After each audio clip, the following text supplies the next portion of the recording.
Good morning, ladies and gentlemen. Welcome back to another episode here on African Confessions. The following story that you're going to be listening to, it comes from a translation of a message that I received, and the translation reads like this. Hello, Brother Nashi, how are you? Can you please post my own story as hidden identity? I am a man who is aged 40 years old and I am married. My story, it goes on like this. It was in the year 2016. Things were really hard. That was when me and my wife decided that it was far much better for us to skip our own country. We then came to this foreign land. When we came to South Africa, we started working on this farm. So on this farm, the farmer, he was cultivating some tomatoes and other stuff like watermelons. So whilst we were working there, my wife then sat with me down and she said, my dear husband, we need to start saving some money because this money that we are getting on this farm, it is not going to take us anywhere. Me and my wife, mind you, our salary, it was not even reaching 6,000 rands. It was less than 6,000 rands. So we were just struggling. So I then told my wife that whenever we get paid, I will give you the money and you need to keep it safe. This is what we started doing. After we had done that, a few months later, we then went into town. We spoke with this other woman who was an old lady, a South African woman, who then gave us some space at her vegetable she was selling by the side of the road. So she had a small vegetable market. She then gave us some space and she said, you can bring your tomatoes and then you can sell your tomatoes. She was selling other stuff. The business was really good. We then took my wife's young sister from Zim. So she was the one who was selling at that small market that we had in town. Things were really great. It even reached a point whereby me and the other guys that we were working with, we used to go into the fields, then we will harvest some tomatoes, then we would go with those tomatoes back into town, then we would resell these tomatoes to other street vendors. Brother Nashi, life was really great. We even had 3 markets, and then my wife said, at that time, things were really great. We actually had 3 fruit and vegetables in town where we were selling your things like your watermelons, onions, then tomatoes. We used to sell tomatoes a lot since I had a lot of connections with people that were working on different tomato farms. Brother Nashi, my wife then said, look, my husband, we are making a lot of money, so there is no need for us to continue working. At that time, we had purchased our small vehicle, the one that we were using whenever we would go around buying all of these tomatoes and the watermelons. We stopped working at that farm, but I used to come back to that same farm because the farmer, he knew me because I had worked for him. So each and every time when I would come to buy some tomatoes, he would make sure that I would get the best grade. Then I would go and resell those tomatoes in town. He wanted me to look for some customers for him, but there was a time, Brother Nashi, when we went back home, and when we went back home, we wanted to show our relatives that this is the good thing that the Lord had done for me and my wife in this foreign land. And when we went back home, one amongst my relatives was not happy with the way that God had blessed me. They then placed a curse on that car that we had purchased there in South Africa. When we returned back to South Africa, it was now bad luck after bad luck. I lost my passport and I lost my license. So it was now very difficult for me to drive around the farms not having any documents at all. So what I will do is that each and every trip I had to hire a driver, the one that will be driving my car, and I had to pay. So the business that I was now running, it was no longer that profitable because I kept on using money and the money was not returning back to me. It even reached a point whereby I could not even pay any rent at all. Then I was kicked out of the place where I was staying, and in town, since I had those 3 tables, I was unable to maintain them. I had to let go of the 2. Then we only had 1 that was remaining, but the money that we were getting, it was money so that we can just get something to eat. Brother Nashi, it was really difficult. It was the most difficult period in my life when I was here in South Africa.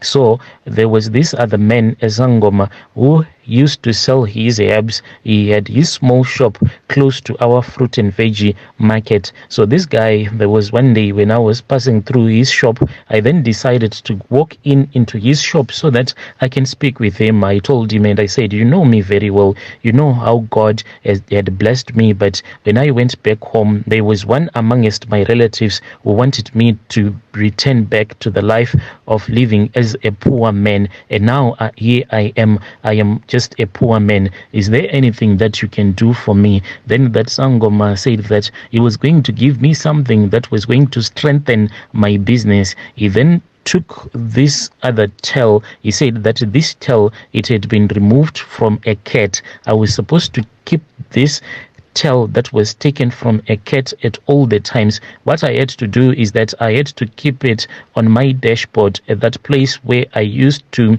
place this tube of Stay Soft, because I just wanted my car to have like a fresh air at all the times, a nice fresh air. So I used to place this So I used to place this Stay Soft tube in my car at all the times. He then said that you need to place it there and make sure that no one is going to see it. So I used to hide that tail of the cat underneath that tube of Stay Soft that was always there on top of my dashboard. He told me that no matter what, this tail of a cat was never supposed to sleep inside my car.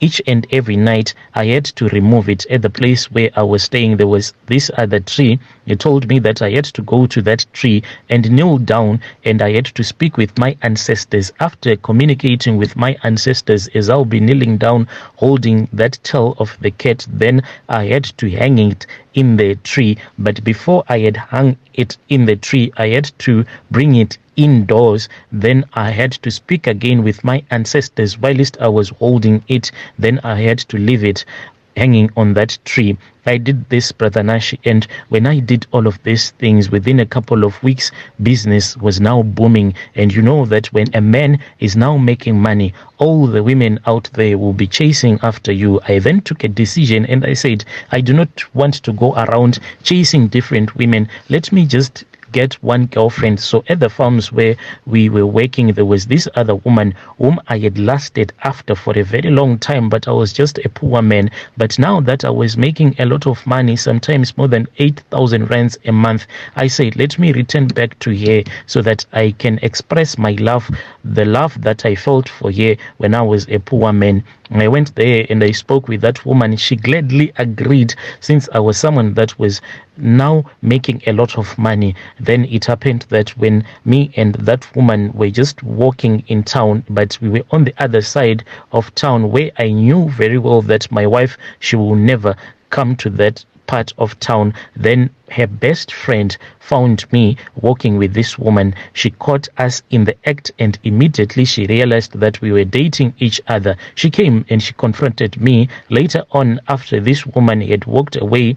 Then my wife's best friend, she then said, you have to give me some money. She was blackmailing me. She said that she wanted 8,000 rands. When I organized the money for her, she then said, I never imagined that you were going to give me all of this money, but this is what I suggest. You have to date me. I do not want you to date any other woman. I want to keep you safe for my best friend. This is how I started dating my wife's best friend. So the problem was that my wife and this woman, her best friend that I was now dating, they were more like sisters. Wherever she was at, that was where my wife was at. So it was very difficult for us to have some time so that we can have sexual intercourse. We then organized and then we planned that she was going to meet up with me at this other lodge.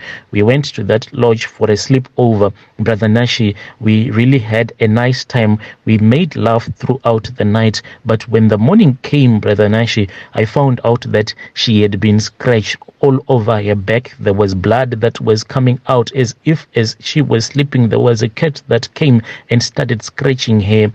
before we had gone to sleep.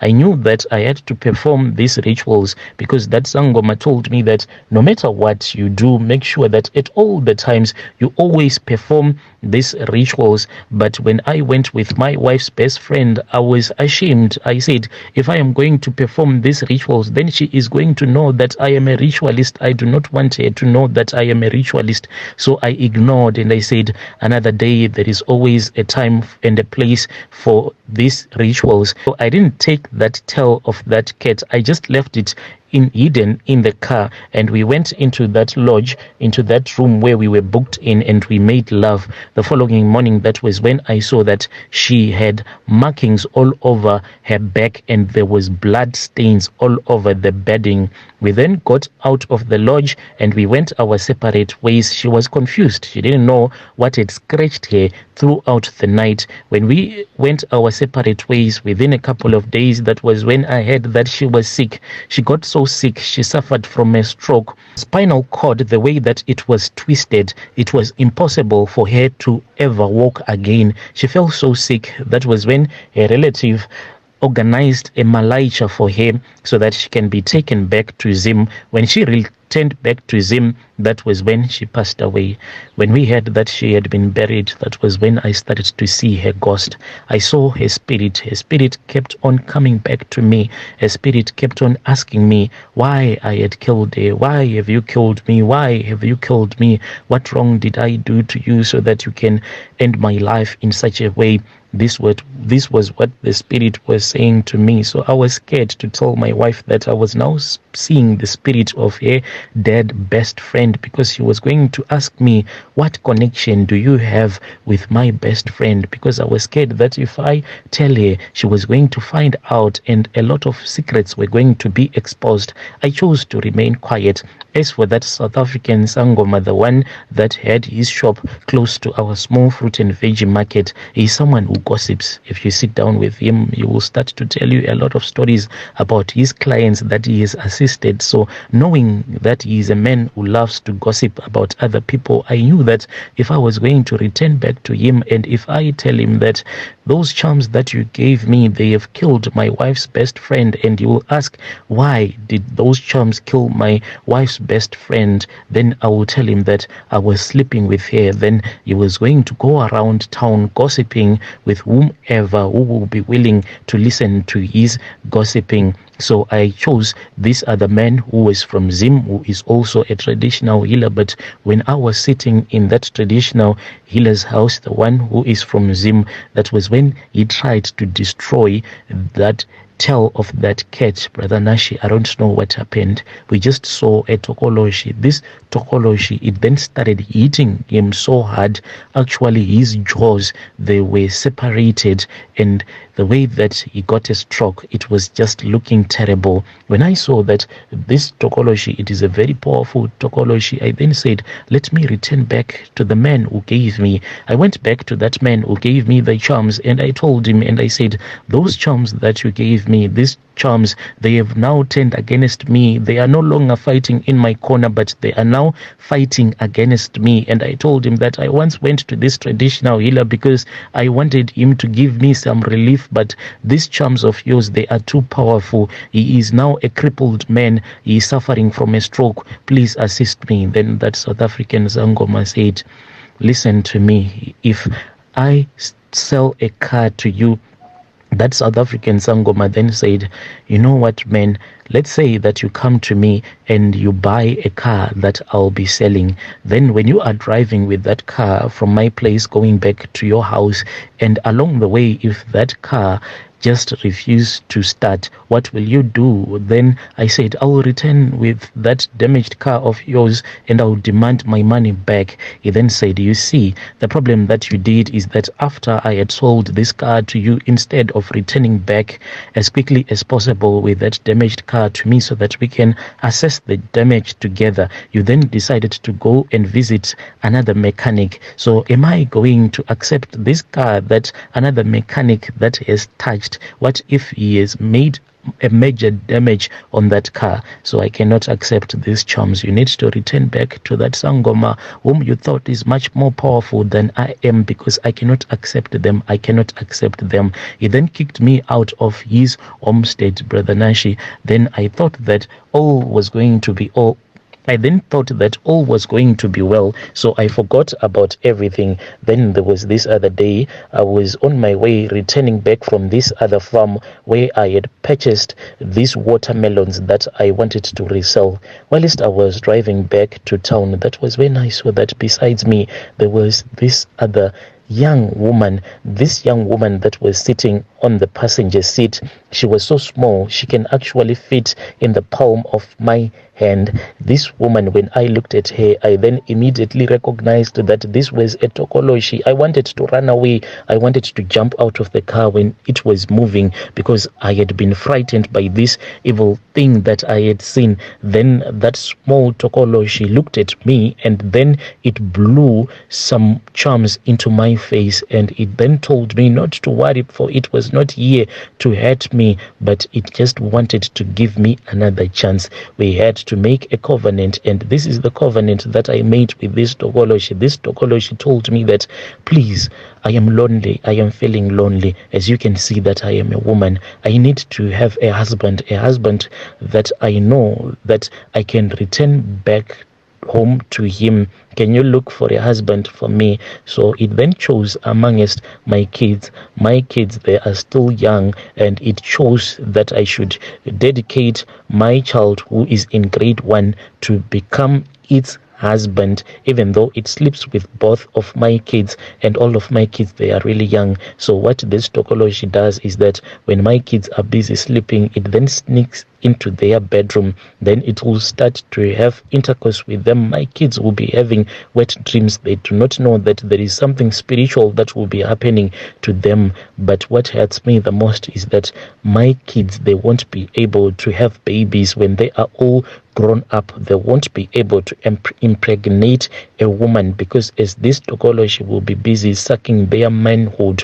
it will be actually sucking dry that egg that creates sperms in a man. So this is what this Tokoloshe is doing. I don't know what to do. Is there any traditional healer who can assist me? But I want to be assisted in secret. I do not want this thing to be revealed to my wife, because the moment that she knows that this is what I did, I slept with her best friend, there is going to be trouble in paradise. Please help me, Brother Nashi. If there is anyone who is willing to help me, please tell me. Dear listeners, right there was a message that was sent to me by one of our brother.